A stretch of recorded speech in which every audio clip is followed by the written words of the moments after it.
Magandang umaga po sa ating lahat. Narito ang ating weather update para sa araw ng Huwebes, October 30, 2025.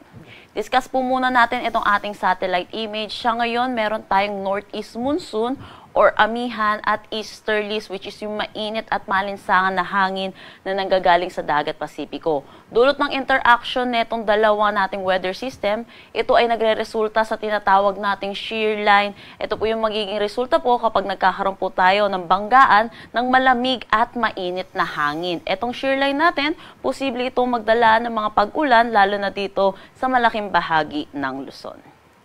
Update tayo dito sa bago nating low pressure area na binabantayan. Kaninang 3 a.m. ito yung huling namataan sa layong 1,515 kilometers east ng northeastern Mindanao. Sa ngayon, mababa yung tsansa neto na maging isang ganap na bagyo within the next 24 hours. Pero sa mga susunod na araw, tumataas na yung posibilidad neto na maging isang ganap na bagyo. Posible itong pumasok ng ating PAR by Sunday or Monday.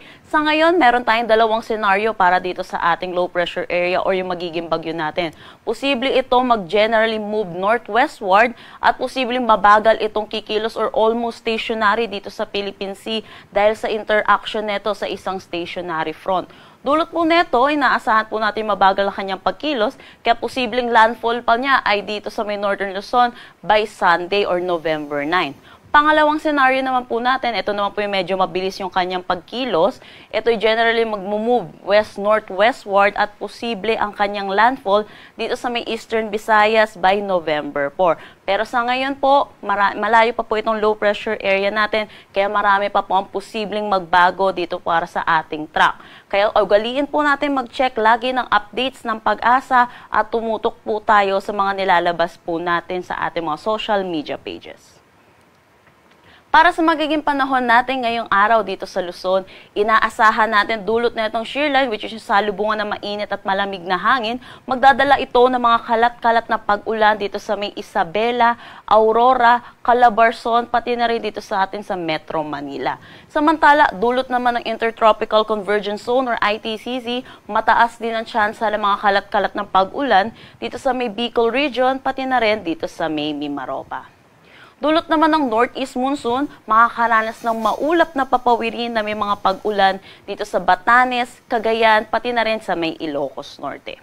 Sa nalalabing bahagi naman ng Luzon, sa mga hindi ko po nabanggit na lugar, inaasahan naman po natin ang maaliwalas na panahon, pero asahan din natin yung mataas na tsansa ng mga panandali ang buhos ng pag-ulan, dulot ng mga localized thunderstorm, lalo na sa hapon at sa gabi. Agwat ng temperatura for Metro Manila at Tuguegarao at Lawag, 25 to 31 degrees Celsius, Baguio, 18 to 24 degrees Celsius. For Tagaytay, 22 to 29 degrees Celsius, at Legazpi, 26 to 31 degrees Celsius. Para naman dito sa may Palawan, Visayas at Mindanao, dulot ng Intertropical Convergence Zone, mataas pa rin ang tsansa ng mga kalat-kalat na pag-ulan sa kanila ngayong araw. Iba yung pag-iingat po para sa ating mga kababayan dahil sunod-sunod na rin po ang ating mga naitatalang mga pag-ulan. Agwat ng temperatura for Calayan Islands at Puerto Princesa, 25 to 29 degrees Celsius. For Iloilo, 25 to 29 degrees Celsius. Tacloban, 25 to 30 degrees Celsius. Dito sa Cebu, asahan natin ng 26 to 30 degrees Celsius.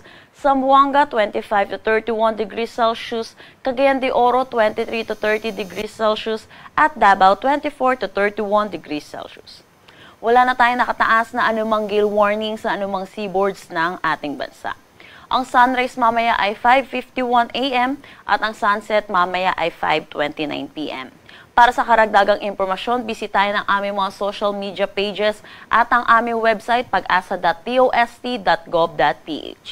At yan po muna ang latest dito sa Pag-asa Weather Forecasting Center. Chanel Dominguez po at magandang umaga.